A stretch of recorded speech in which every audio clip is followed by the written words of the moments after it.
Les histoires que nous allons vous raconter sont basées sur des faits réels qui se sont déroulés dans les années 60 de l'autre côté du mur.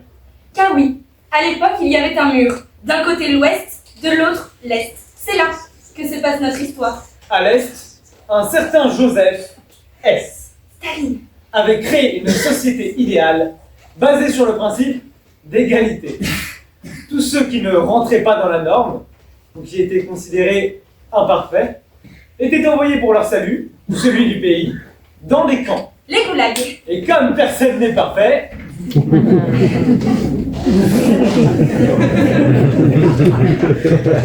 bref, à sa mort, il avait été remplacé par un certain Nikita K, qui avait un idéal moins haut et qui donc laissait un peu plus les gens vivre leur vie.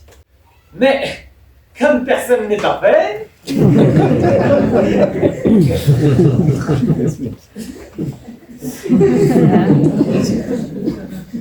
d'ailleurs une belle blague politique. Une anecdote. Ça. Bon, on y va parce que là ça commence à être long. Oui, je pense qu'ils ont compris. Bon, ça va. On y va.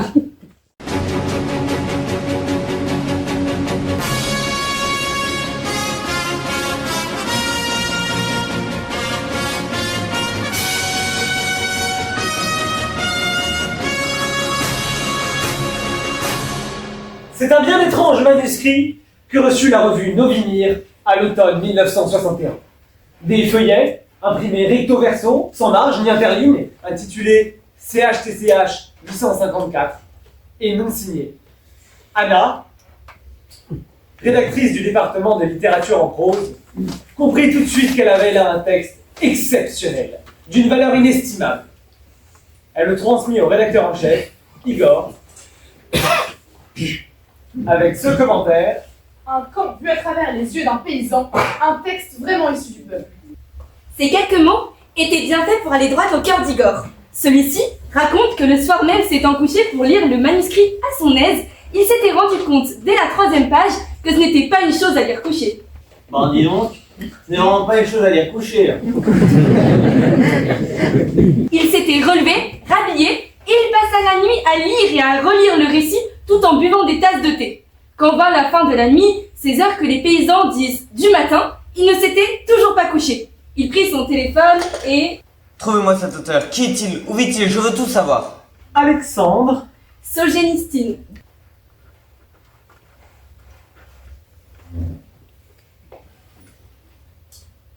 un instituteur.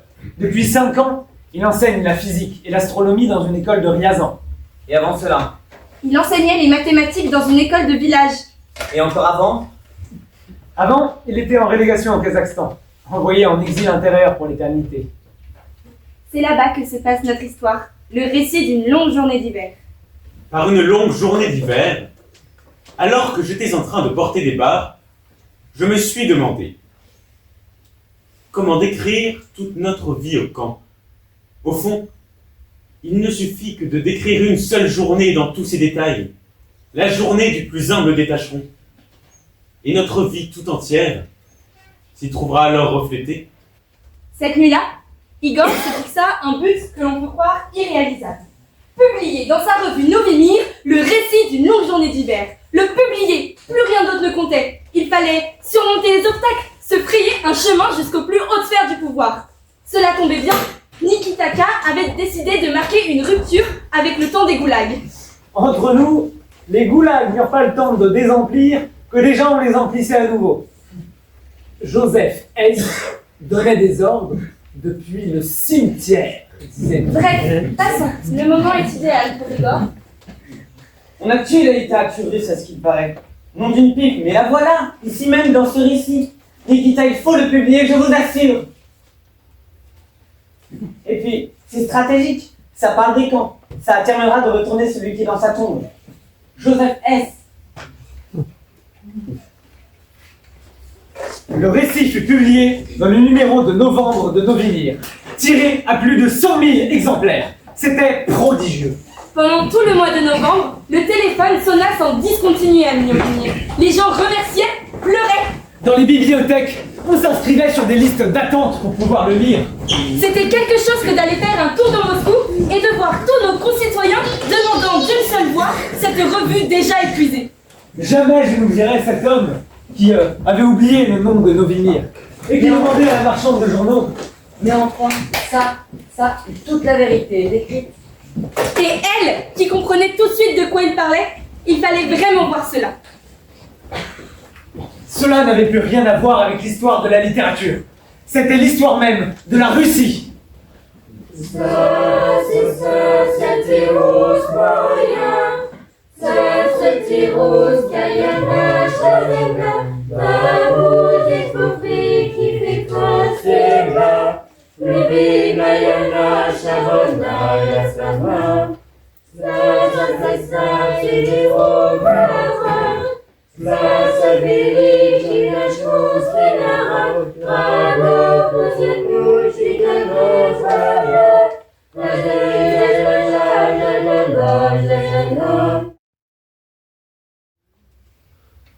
On m'écrivait des lettres par centaines.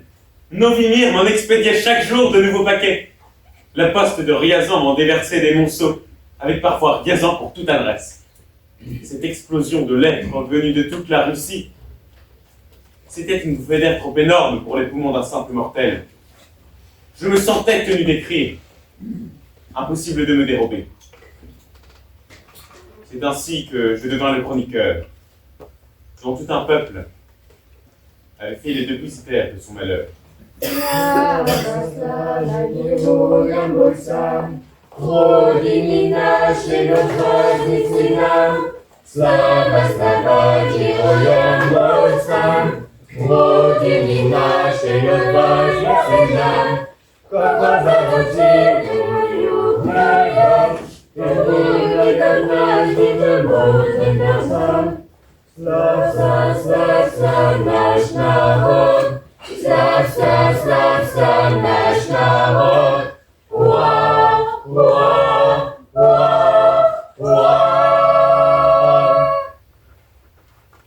Deux jours durant,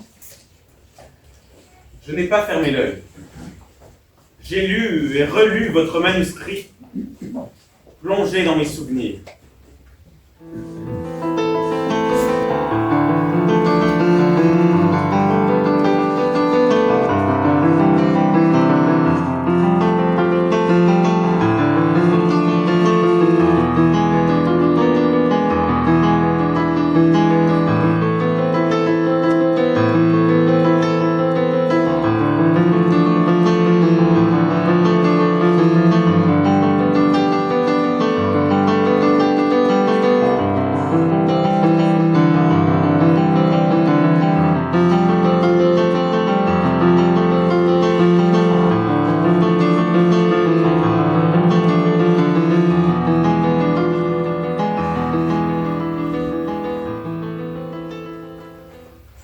Qu'est-ce que c'est? La réunion scientifique.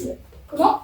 Pour ne pas devenir fou, nous avons mis en place une réunion scientifique le matin et une réunion littéraire l'après-midi.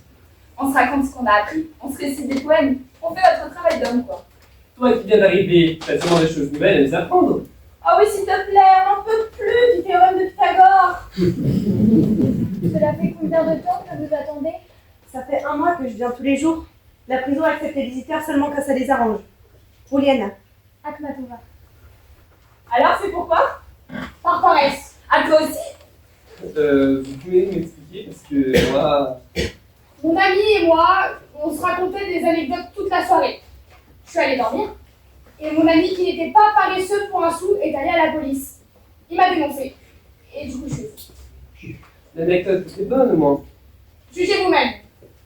Pourquoi Staline a-t-il demandé à condamner le soleil à 30 ans de blague?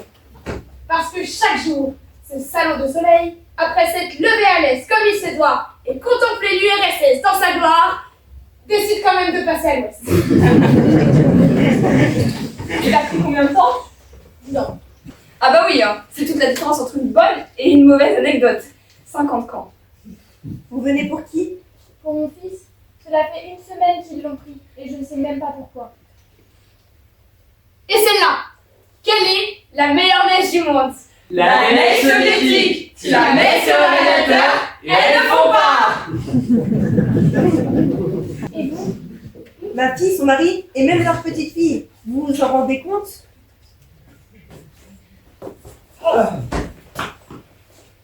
Boris. Suzy. Partout. Boris. Olga. Boris. Pastenko. Boris. Alors, c'est pourquoi? Je suis un élément socialement dangereux. C'est-à-dire? Je coupe le haut-parleur de ma chambre quand la radio transmet les interminables lettres à Staline. C'est mon voisin qui m'a dénoncé.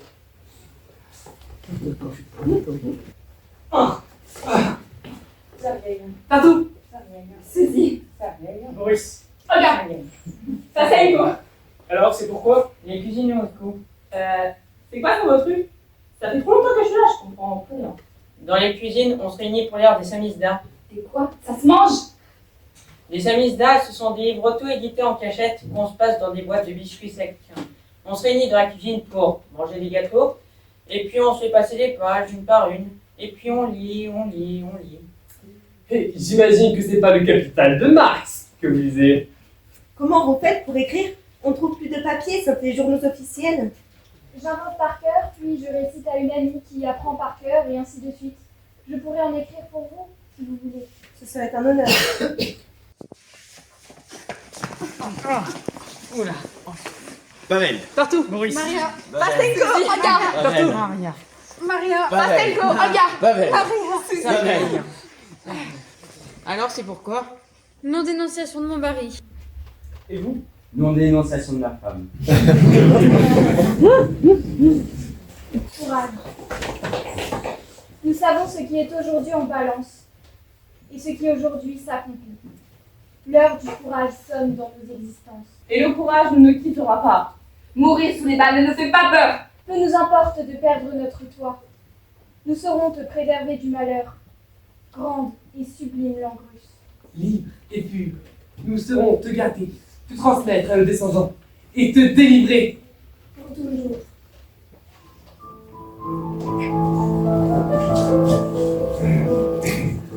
Et voilà ce que c'est que la première cellule. Pendant une semaine, un mois, vous aviez été seul dans les salles d'interrogatoire de la Lubyanka, entouré d'ennemis. Maintenant, pour la première fois, vous allez rencontrer d'autres êtres vivants qui font la même route et que vous allez pouvoir englober avec vous dans ce mot joyeux. Nous. Là, votre âme va cicatriser. Vous n'êtes pas seul au monde.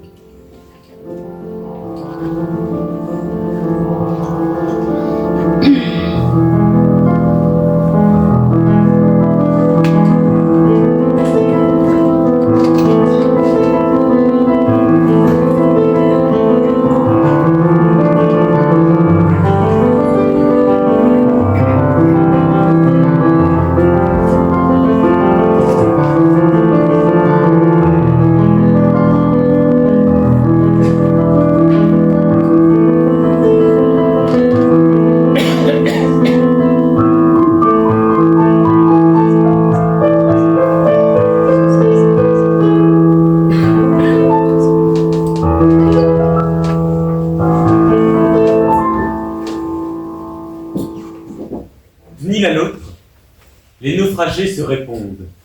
D'un camp à l'autre, je reçois des milliers de bouteilles à la mer. Cet archipel du goulag qui se dessine sera leur livre.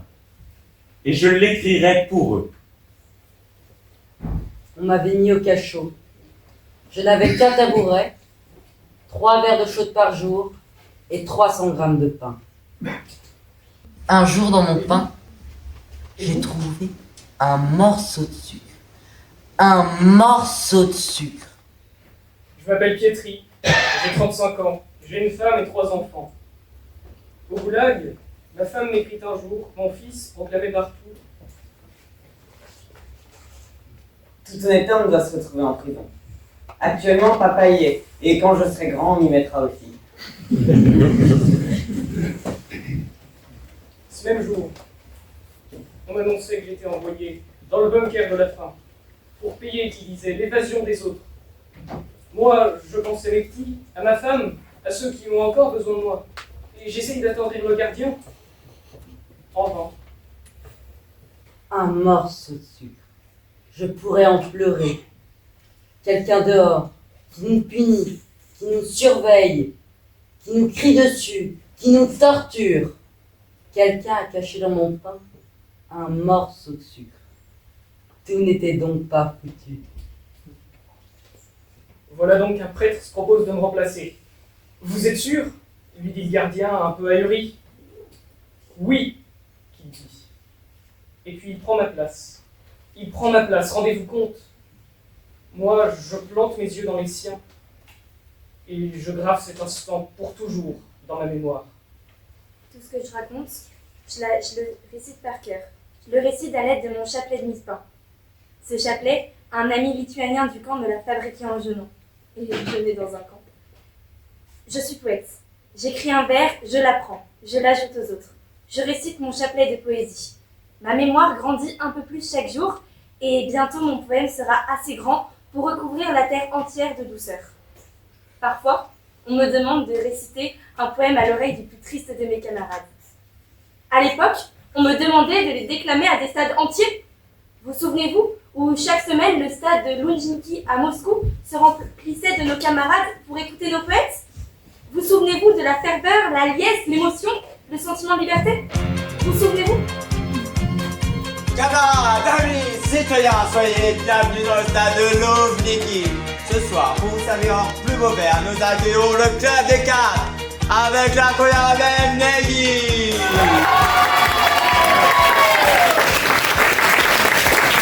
La super belle.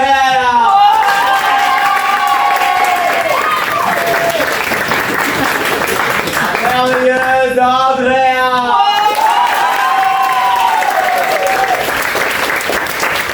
Et pour finir, le super Robert. Alors, tout comme pour pouvoir faire un accueil digne de ce grand stade, digne de ces immenses poètes, les deux Moscou.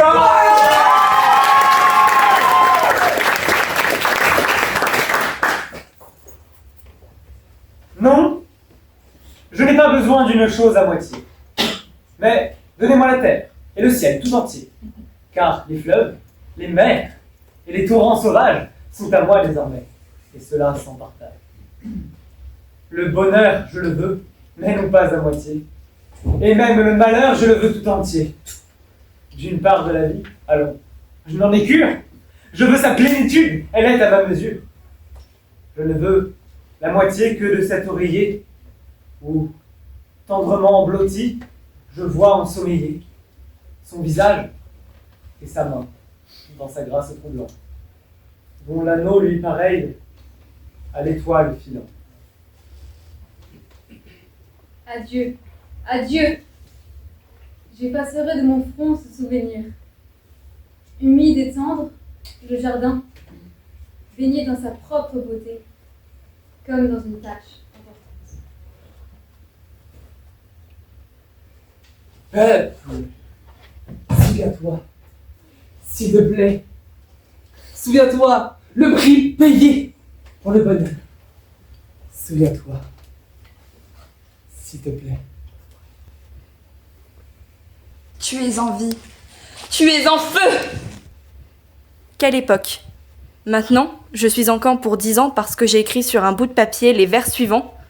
Prier librement tu le peux, si nul ne t'entend que ton Dieu. Comme un cerf à tes recherches l'horrible, ainsi mon âme te cherche, toi mon Dieu. Mon âme a soif de Dieu, le Dieu vivant. Quand pourrais-je m'avancer, paraître face à Dieu?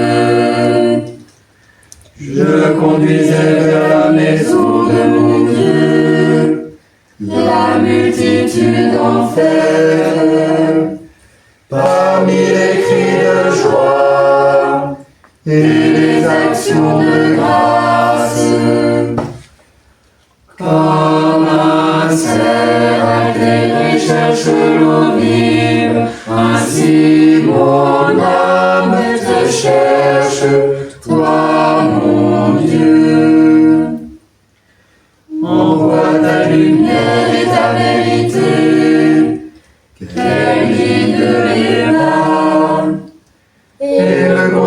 jusqu'à ta montagne sainte, jusqu'en ta demeure. J'avancerai jusqu'à l'autel de Dieu, vers Dieu qui est toute ma joie. Je te rendrai grâce avec ma harpe, Dieu mon Dieu. Comme un cerf altéré cherche l'eau vive, ainsi mon âme te cherche, toi mon Dieu.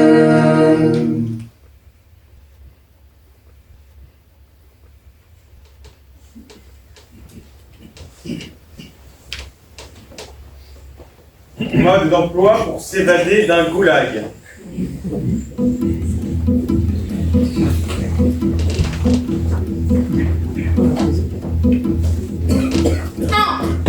Monter une bonne équipe.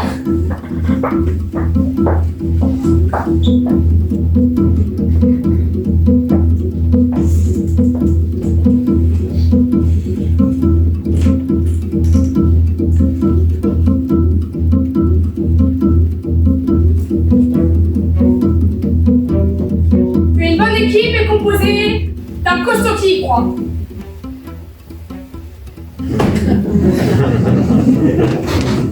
D'un rigolo sans peur. D'un plus âgé qui réfléchit. D'un poseur de questions. D'un gentil.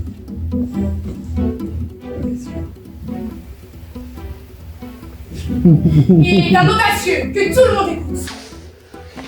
Hé, si on se faisait la malle! Ça me tente, j'ai toujours eu envie de voyager. Pas de bêtises, vieux. Même si nous parvenions à sortir du camp, nous n'avons rien. Que ferions-nous, hein? On y arrivera, ça sera pas facile, mais on y arrivera. Je suis ton homme. Au besoin, je te porterai sur mon dos. Vu qu'on a fait tout le trajet d'Irkoutsk en se coltinant cette saloperie de chaîne, on est capable de faire beaucoup plus sans elle. Messieurs, je considère comme une faveur de pouvoir me joindre à vous. Vous pouvez compter sur moi. 2. Les préparatifs. Mettre une demi-livre de pain de côté chaque jour. Ce pain, tu le mettras à sécher derrière le poids de la technique. Puis, tu le mettras en mesure. Récupérer des pots pour confectionner des vêtements et des chaussures. Les soldats prennent des civils au piège et les officiers en tuent à la chasse. Ils les suspendent aux barbelés extérieurs. Ceux qui travaillent au dehors pourront en subtiliser une chaque jour. Personne ne s'en apercevra. Et se procurer des sacs de toile pour tout transporter. J'ai vu de la toile, j'ai le commandant du blanc. Il me fait venir pour des travaux chez lui. Je peux lui envoler en douce. 3. Le départ. Le facteur essentiel, c'est le ciel. Attendons une nuit ou une nuit beaucoup pour que nos empreintes soient vite recouvertes. C'est l'heure. C'est l'heure. C'est l'heure. C'est l'heure. C'est l'heure. C'est l'heure. Ça va? Personne n'a changé d'idée?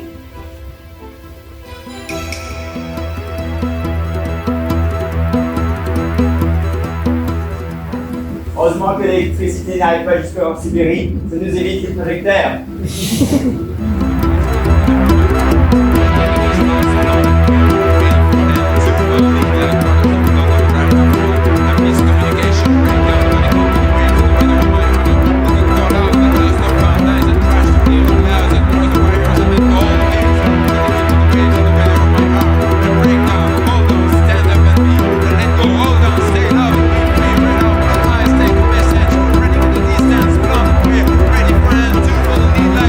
No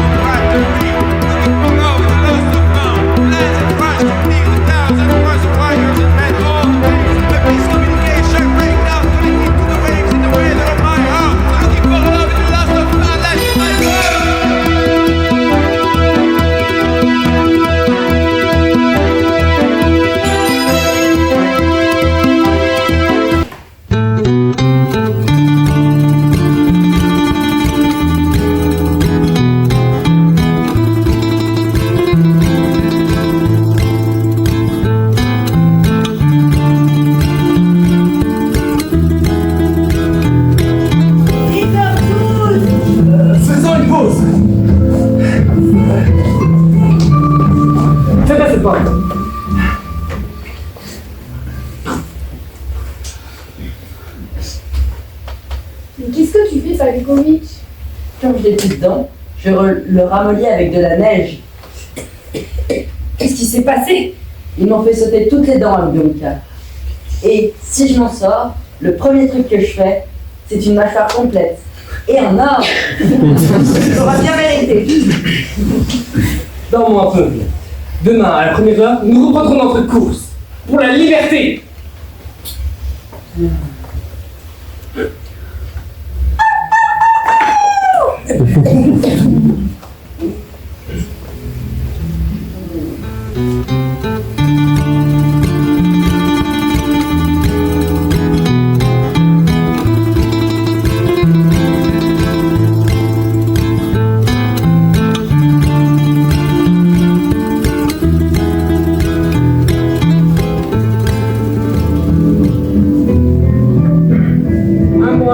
Et 12 jours.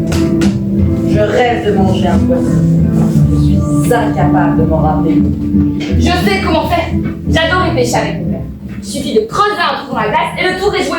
Et après quoi, on siffle le poisson, il arrive comme ça, comme par magie? Mais non, avec les changements de pression, il remonte à la surface. N'importe quoi. Ça, c'est les bobards que te racontait ton père. Très bien, très bien. On va faire l'essai, vous allez voir. On casse la glace avec une grosse roche qui traînait là. Et 4 poissons remontent immédiatement à la surface, comme sonné. On les a attrapés tout de suite. Quelle ferveur, quelle joie! Si on nous avait dit un jour que nous mangerions du poisson entre amis et en liberté, on n'y aurait jamais cru. Jamais. Comme quoi. Ô grand cher ami, nous voici devant toi pour ta bonté et nous te présentons lamentablement nos excuses et reconnaissons pour toujours tes talents de pêcheur de ce passé. Et, à votre avis, quelle est la plus courte et la plus cruelle des anecdotes? Bon appétit!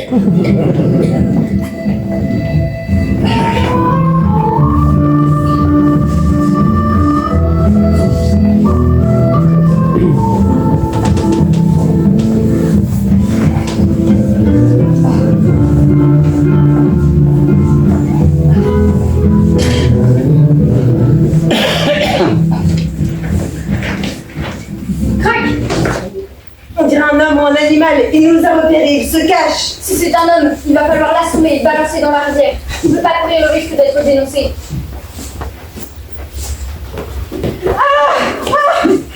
C'est une femme. Il ne faut pas avoir peur de nous. On n'est pas peur. On a tous des mères, des sœurs, des fiancées. Je suis polonaise. Je m'appelle Christina. Moi aussi, je suis polonais. Et moi aussi. D'où viens-tu? Mon père avait une ferme près de Gouac. Où vas-tu maintenant? Je ne sais pas. Je me suis enfuie du kolkhoz où j'ai été envoyée pour travailler. Viens avec nous. Attends, cette décision on la prend tous ensemble, réunion.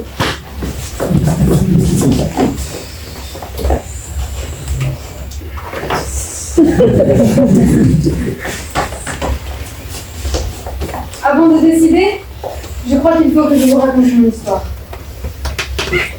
Un jour, les libérateurs de l'armée rouge sont arrivés dans mon village.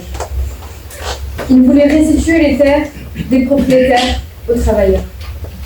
Les travailleurs enragés marchaient vers notre maison. Ma mère m'a dit d'aller dans le grenier et d'y rester cachée jusqu'à ce qu'elle vienne me chercher. J'ai attendu, mais elle n'est jamais venue.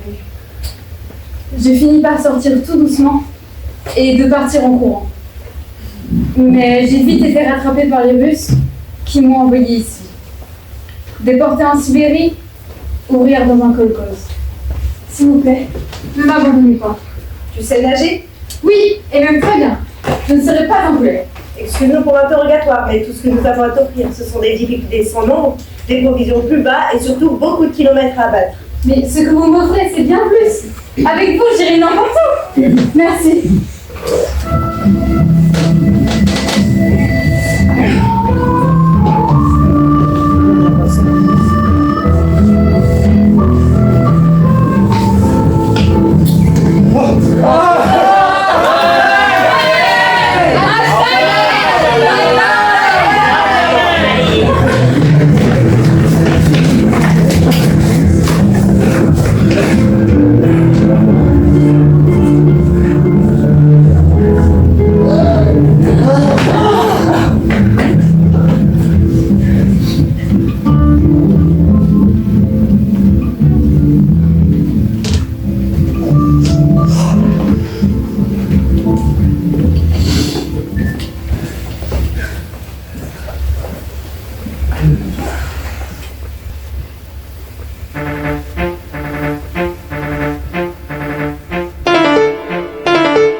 ont perdu tout respect pour leurs semblables. Ils réchauffent nos cœurs glacés par la Sibérie.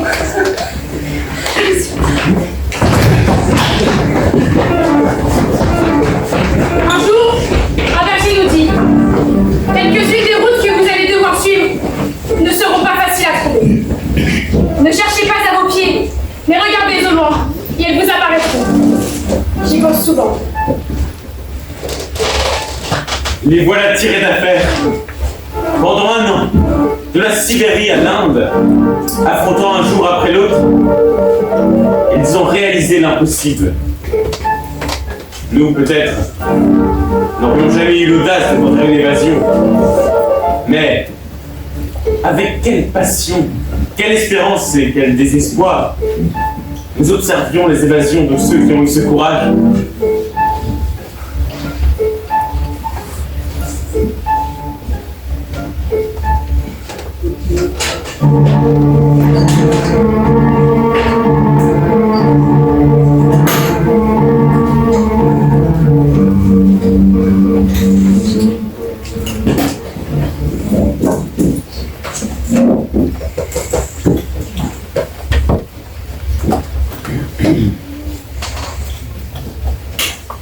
Des vies humaines, tant de leur fil ténu, d'une île de l'archipel à l'autre. Elles se croisent, se frôlent et s'entrelacent le temps d'une nuit, dans l'obscurité et le tac-tac régulier des wagons. Puis elles se séparent, pour toujours. Prêtez donc l'oreille, vous, à ce murmure, ce tac-tac régulier du wagon. Car ce bruit, c'est le cliquetis du fuseau de la vie. Pour moi, on avait vidé un wagon entier de prisonniers. On avait trop peur que je parle, trop peur que je raconte la vie en dehors de ces murs, que j'ouvre un horizon à ceux qui n'en avaient plus. J'étais tout seul, dans ce wagon trop grand pour moi qui était trop petit pour eux tous. Jusqu'à ce que j'entende une voix de femme qui chantait, enfin, chantonnait. Les yeux collés à la grille, j'avais vu ce beau jeune homme qui ne semblait pas d'ici. Je savais qu'il était seul dans le wagon d'à côté. J'avais suivi le remue-ménage. J'attendis le silence de la nuit, la répétition du tac-tac, le roulement sur la voie ferrée, pour chanter, enfin, chantonner. Je me suis approchée de la voix. C'était le plus beau jour de ma vie. Je me disais que quelques secondes de ce chant suffisaient à racheter des semaines et des semaines d'interrogatoires et de torture. Le chant s'est arrêté. La voix a continué. Nos bouches se touchaient presque à travers la grille et nous chuchotions. Toute la nuit. Il me dit tout de là-bas et chacun de ces mots semait en moi le désir fou de vivre. Je voulais tout savoir de sa vie, de la vie en Russie. Je voulais tout savoir et rien ne correspondait à ce que j'avais lu dans les journaux. Je comprenais alors que mon devoir était de glisser mon épaule sous un coin de leur fardeau et de le porter jusqu'au bout de mes forces. Un jour, j'étais conduite à l'interrogatoire par une gardienne muette, impassible et sans regard. Des bombes se mirent à tomber tout près. On avait l'impression que dans une fraction de seconde, ça allait être sur nous. Et voilà que la gardienne se jette dans mes bras, cherchant un peu de réconfort au milieu de la panique. Mais le bombardement se termine et elle redevient l'être sans regard. Les mains derrière le dos, avancées. J'avance, mais au fond du cœur, une joie inépuisable jaillit. Quelques secondes durant, nous étions comme sœurs, bloquées l'une contre l'autre. Quelques secondes durant, nous étions l'une pour l'autre, le dernier rempart avant la mort. Nous avions un jardin. Il commençait ce jardin par un abricotier bien branchu qui amenait chaque année une masse d'abricots comme ça, ce qu'on a pu grimper dessus avec mon petit frère. On y met les abricots par-dessus tout.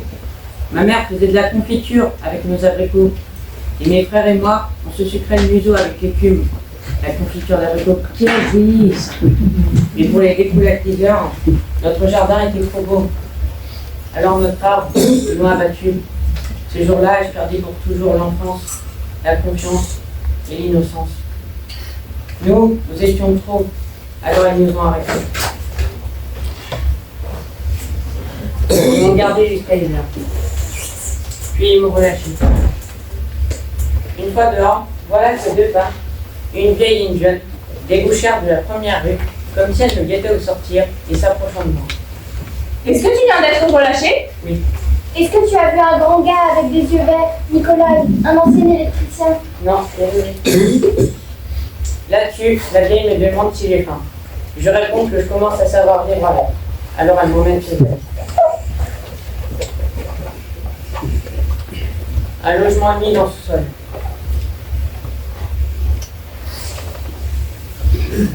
Tandis que la vieille sortit son dernier bout de pain et son fond de pot de confiture, j'essaie de refuser. C'est tout ce qui vous reste. Mais elle... Nous vivons pauvrement, mais nous ne sommes tout de même pas en prison. Nourrir quelqu'un comme toi, c'est Dieu qui nous l'ordonne. Peut-être que quelqu'un nourrira comme ça un jour notre prisonnier ami. Elle me met la tartine sous le nez et la dévore.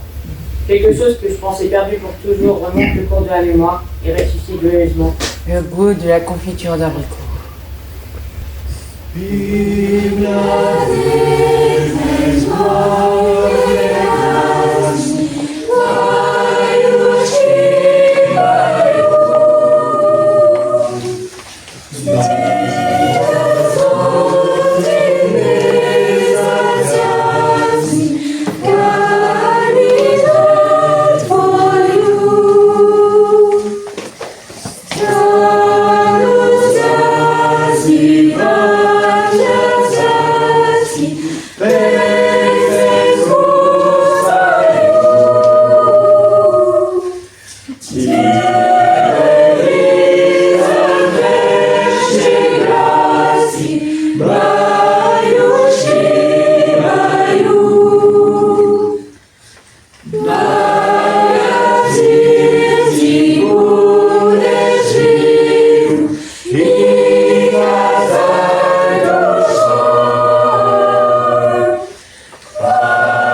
Jamais de toute ma vie, je n'ai travaillé autant que durant ces 146 jours.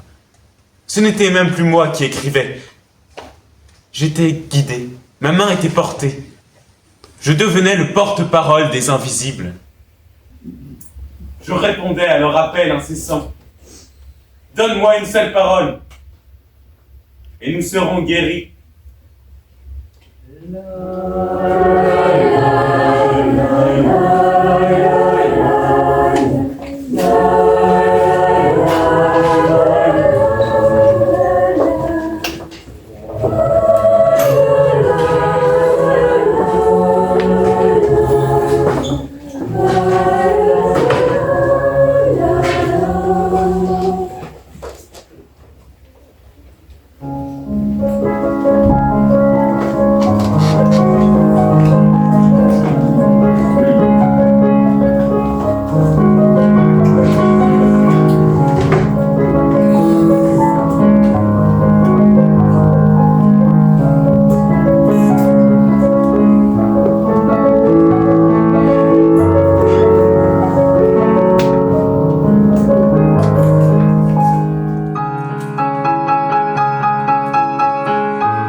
J'ai pris les 3 premiers chapitres en photo dans les livres.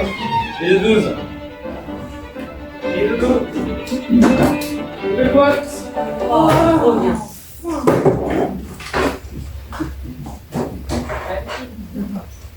J'ai entendu une nouvelle anecdote. Est-ce que vous êtes prêts? Vas-y. Pourquoi est-il interdit d'arroser les plantes en URSS? Parce que ça fait rouiller les micros. J'ai beaucoup mieux. Imaginez une cabane délabrée au fin fond de la Sibérie. Dedans, un vieil homme se meurt. Tout à coup, quelqu'un cogne à la porte de manière menaçante. Qui est là? S'inquiète le vieil homme. La mort. Ouf, je croyais que c'était le KGB. Mais qu'est-ce que vous faites tous? Allez au travail. C'est le seul exemplaire de l'archipel que nous ayons. Plus vite nous l'aurons terminé, plus vite nous pourrons le mettre à l'abri. Et nous mettre à l'abri.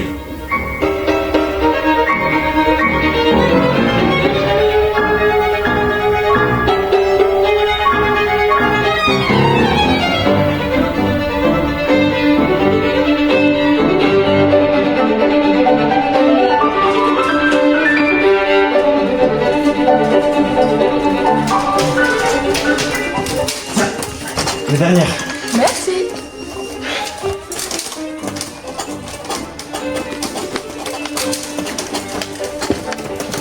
La dernière.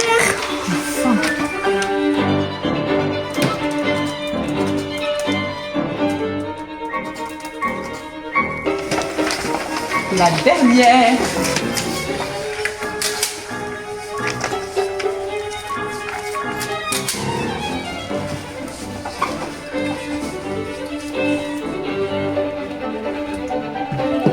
Tiens, la dernière.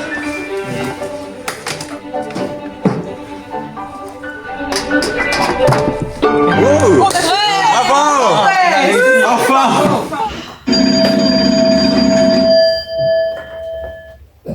Oui, allô?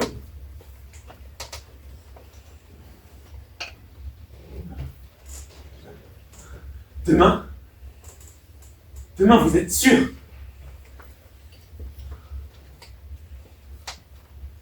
D'accord.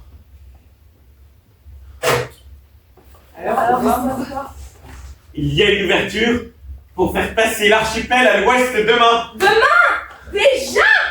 Un groupe de l'UNESCO est à Moscou, avec dans ses rangs Sacha, un russe de Paris. Nous pourrions lui donner le manuscrit pour nos amis de YMCA Press. Il est fiable. On suppose. On suppose. Si le manuscrit tombe entre de mauvaises mains, on ne pourra jamais le reconstituer. Je sais. Mais une telle occasion se représentera-t-elle? Mais acceptera-t-il?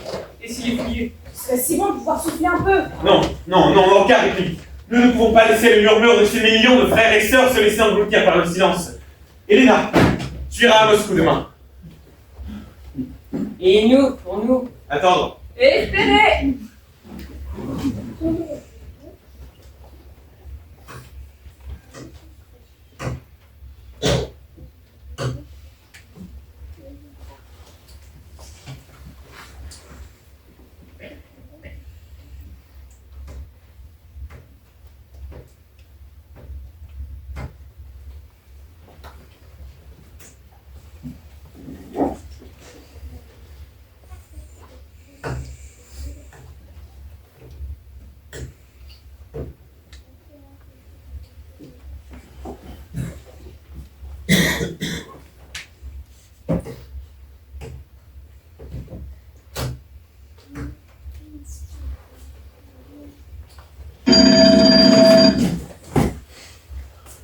Oui.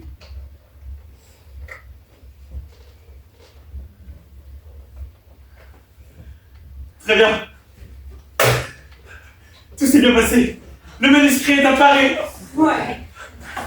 Je vais violer dès demain. Oui. Crions au monde entier la vérité. Vive la liberté! Non, vous êtes fous. Si nous le publions dès maintenant, tous ceux qui nous ont confié leur vie seraient recherchés et immanquablement exécutés. Non, non, il faut attendre encore. Oui, et espérer. Notre devoir est envers les vivants d'abord. Les livres sont comme des corps d'armée. Tantôt ils creusent des tranchées pour s'y enfouir, tantôt ils en surgissent dans une attaque concertée. Contre des émeutiers, on peut envoyer des chars, mais contre des livres. Bon, comment vous? Comment vous nous donnez l'ordre de faire imprimer un moment important? On pourrait appeler, non? Très drôle.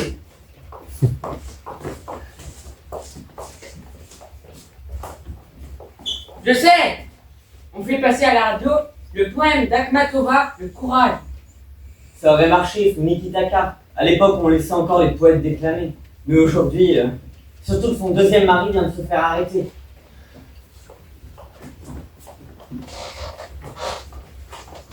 Je sais. On leur envoie un télégramme avec écrit « La forêt de Birnam va se mettre en marche ». Très drôle. Pourquoi pas les carottes sont cuites? Ou les sanglots longs des violons d'automne bercent mon cœur d'une langueur monotone. Mais la forêt de Birnam, c'est dans Macbeth, dans un culte. Excuse-nous, sire, votre majesté. Et alors? C'est l'armée de la justice, cachée derrière des branches d'arbres, qui avance pour vaincre le mal. Une forêt qui marche, pensez-y. C'est croire en l'impossible. C'est déplacer des montagnes, c'est un signe d'espérance. C'est dire, rien n'est jamais foutu. Mais à la Shakespeare, quoi. C'est peut-être même la preuve de l'existence de Dieu. Allez, ça va. On dit pour la forêt de Bernard va se mettre en marche. Vive les forêts qui marchent! Et vive Shakespeare!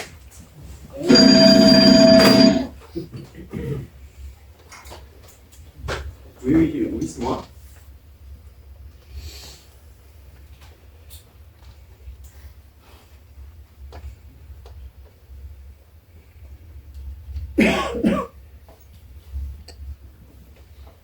D'accord.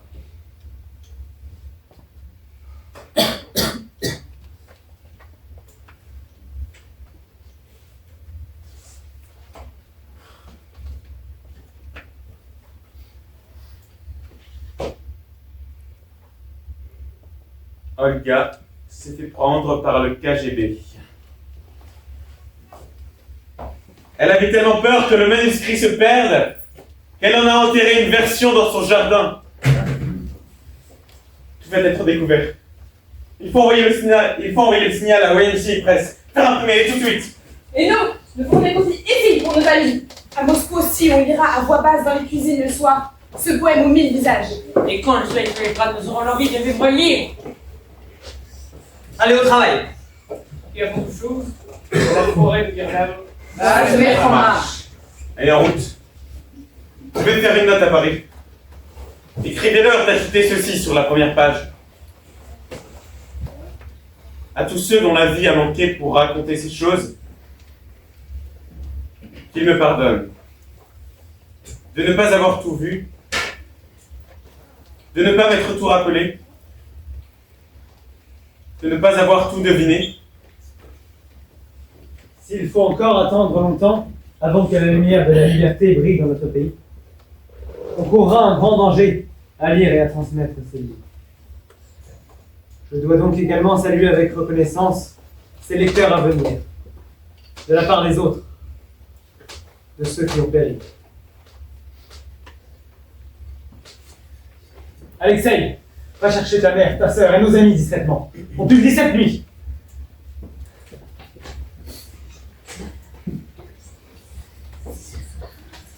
Ce soir.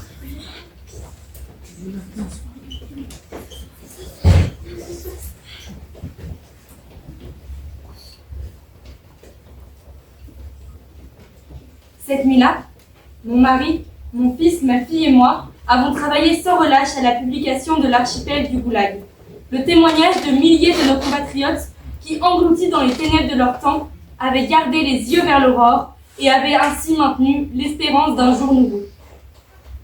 Ce qui sera imprimé, jamais, plus personne ne pourra l'effacer. Nos